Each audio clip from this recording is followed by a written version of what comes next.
Hello, and welcome to the ATPE Podcast, brought to you by the Association of Texas Professional Educators and covering the hottest topics on Texas educators' minds today. Hello, and welcome to the ATPE Podcast. My name is David George, and I serve as the editor for ATPE News Magazine. Today, we're going to be discussing educator voice, specifically educators as experts in their field, and the need for the meaningful incorporation of their knowledge and perspective in education policy. We're excited to be joined once again by ATPE's newest lobbyist, Tricia Cave. Thank you for being here, Tricia. Thank you for having me. It seems like the last several legislative sessions have been hyper-focused on education. Let's begin by addressing what you think is causing that. It does indeed seem like every session for the last several sessions has been an education session. I think that there are a lot of things driving that, starting with there was a big, I call it the teacher wake up from slumber in 2017 with the last big voucher push. There was a special session in 2017. There were big rallies at the Capitol in favor of educator voice, and educators came out in droves to let the legislature know that they did not want vouchers. And so since then, in 2019, we had a big education session with HB 3 and putting funding back into the system for public education. Educators paid attention to that, especially the part having to do with, getting teachers the pay raise that they so desperately need and deserve. And then this year, of course, as we all know, or maybe you don't know, there is another big voucher push in the House and the Senate, and we're fighting vouchers, we're fighting for teacher pay raise, we're fighting for retirement benefits, and we're fighting for teacher autonomy in their classroom and for them to be able to teach the things that they want to teach. In your experience in the classroom, how does a lack of an educator voice contribute to teacher dissatisfaction?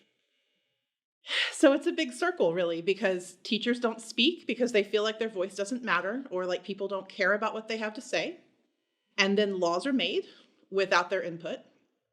And then teachers have to live with the results. And then they become dissatisfied, and then it goes on and on over again. One big example of that is, I'll use one that I know a lot of educators know, House Bill 4545. Teachers didn't come out to speak in the way that I would have maybe hoped that they would for that bill, and it passed. And every educator knows what the effects of that bill have been in their classroom and in their school. So yeah, if you don't come and speak and let your voice be heard, there are voices in the Capitol every single day that argue perspectives that would harm you and harm your classroom, harm your students. Legislators need to hear teacher voices, actual educator voices who are on the ground and affected by the laws that they write. So what can be done at a state or local level to promote teacher professional autonomy? I think that elected officials, however well-meaning they may be in trying to legislate what goes on in a classroom, really need to seek out teacher input and listen to that input. Follow their suggestions. So I know that it's very easy to hear that there's a problem and jump to a solution, but teachers are the experts. And I know sometimes for teachers that they, like I said, are afraid to speak out, or they feel imposter syndrome or doubt, and they feel like maybe that they shouldn't speak out. But they're experts. They know what happens in their classroom every single day. They know how the laws that are being passed are going to impact their students and their classrooms. So if elected officials would reach out and show their respect to teachers by seeking their voices, then I feel like maybe educators might be more comfortable with giving those perspectives and having more of a voice and speaking out and saying the things that they need to say. So let's talk about the resources that teachers have if they want to educate themselves on these issues that impact their schools or their retirement or their students. Well, first of all, if you're an ATPE member, and I hope you are, you have Teach the Vote. We keep an advocacy blog there, and we post several times a week about what's happening at your Capitol. On Twitter, we are constantly posting what's happening at the Capitol. So if you're not following your lobby team, I would definitely suggest that you do that. In addition to that, your elected officials are there to serve you. So if you don't know what's happening, give them a call. Their staff, that's their job. They want to hear from you. They want to hear your input, and they want to tell you what's going on and how they're working to help you. So I would recommend calling your legislators and letting them hear your voice and asking them questions about the things that are going to impact you in your classroom. What tools do educators have to engage with elected officials? A lot of elected officials are very active on social media, so I would recommend reaching out to them on Twitter. But more than that, the biggest thing, the most important thing is calling them. If you're not able to be here at the Capitol, and I know that not everybody is, and that's why we're here, then call them. They keep tallies of those calls. Those tallies matter when it comes to their vote. And you never know when those tallies and how many calls they're getting on a particular issue might sway them. So it's very important to call your elected officials. I call mine every single week, much to their chagrin. And make sure that they know who you are. Offer yourself as a resource. Ask questions. Be engaged. In addition to that,